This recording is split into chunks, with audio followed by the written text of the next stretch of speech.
Ekosistem pesisir merupakan daerah peralihan antara ekosistem darat dengan ekosistem laut, yang mana organisme penghuni ekosistem darat dan laut berkumpul dan saling berinteraksi. Ekosistem pesisir mempunyai ciri-ciri yang sangat menarik, yang mana ekosistem ini terdiri dari beberapa ekosistem berbeda, di antaranya yakni estuaria, hutan mangrove, padang lamun, dan terumbu karang. Selanjutnya ada komponen ekosistem pesisir.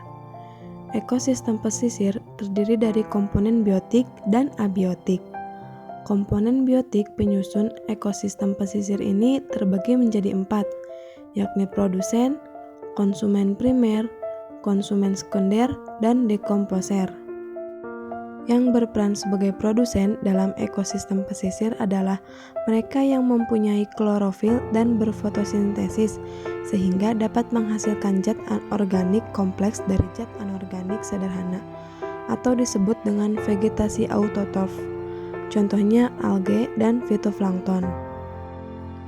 Yang dimaksud dengan konsumen primer yaitu biota laut yang memakan tumbuhan herbivora, merupakan konsumen primer atau konsumen pertama dari suatu ekosistem pesisir.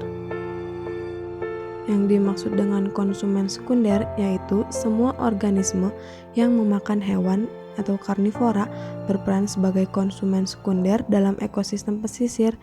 Nah, konsumen sekunder ini selanjutnya bisa menjadi mangsa bagi konsumen tersier. Mereka umumnya tergolong dalam predator.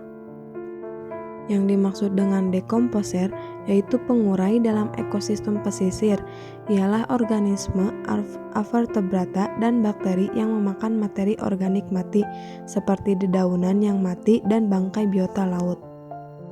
Selanjutnya komponen abiotiknya yaitu dibagi menjadi 3, yaitu unsur dan senyawa anorganik, bahan anorganik, dan faktor fisik. Yang pertama, unsur dan senyawa anorganik, yang mana unsur-unsur penyusun ekosistem yang terlibat dalam ekosistem pesisir tersebut merupakan unsur hara atau substansi biogenik yang penting bagi kehidupan biota. Contohnya seperti nitrogen, fosfor, karbon, magnesium, besi, seng, dan air. Yang kedua ada bahan organik, yang mana senyawa atau bahan organik yang mengikat komponen abiotik dan biotik terdapat dalam bentuk terlarut dan partikel. Jika bahan organik terurai, maka bahan tersebut akan menjadi humus atau zat humik. Contohnya senyawa tersebut adalah karbohidrat, lemak, dan protein.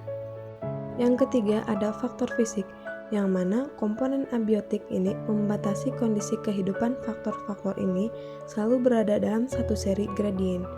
Kemampuan menyesuaikan diri organisme berubah secara bertahap sepanjang gradien tersebut. Akan tetapi ada juga titik perubahan yang berbaur yang disebut dengan ekoton. Contoh faktor fisik tersebut seperti iklim, suhu, kelembaban, dan juga curah hujan. Selanjutnya ada fungsi ekosistem pesisir. Yang pertama, sebagai penyedia sumber daya alam, baik sumber daya alam hayati seperti terumbu karang dan rumput laut, maupun sumber daya alam non-hayati seperti minyak bumi dan gas alam. Selanjutnya ada sebagai penyedia jasa-jasa pendukung kehidupan, misalnya ruang untuk aktivitas manusia dan air bersih. Fungsi ini bergantung pada fungsi penyedia sumber daya alam. Jika sumber daya alam tidak dilindungi, maka akan berdampak pada kehidupan masyarakat itu sendiri. Selanjutnya sebagai penampung limbah dari aktivitas manusia, yang mana fungsi ini tentu harus disesuaikan dengan jenis dan volume limbah yang dibuang. Jika limbah tersebut melebihi batas kemampuan ekosistem pesisir dalam menampung limbah, maka akan terjadi kerusakan atau pencemaran lingkungan ekosistem. Yang terakhir sebagai penyedia jasa-jasa kenyamanan, seperti kenyamanan memandang keindahan pesisir yang sering dijadikan tempat wisata atau rekreasi. Fungsi ini sangat bergantung pada fungsi penampung limbah. Jika ekosistem pesisir tidak mampu menampung limbah, maka fungsi sebagai penyedia jasa kenyamanan juga akan hilang.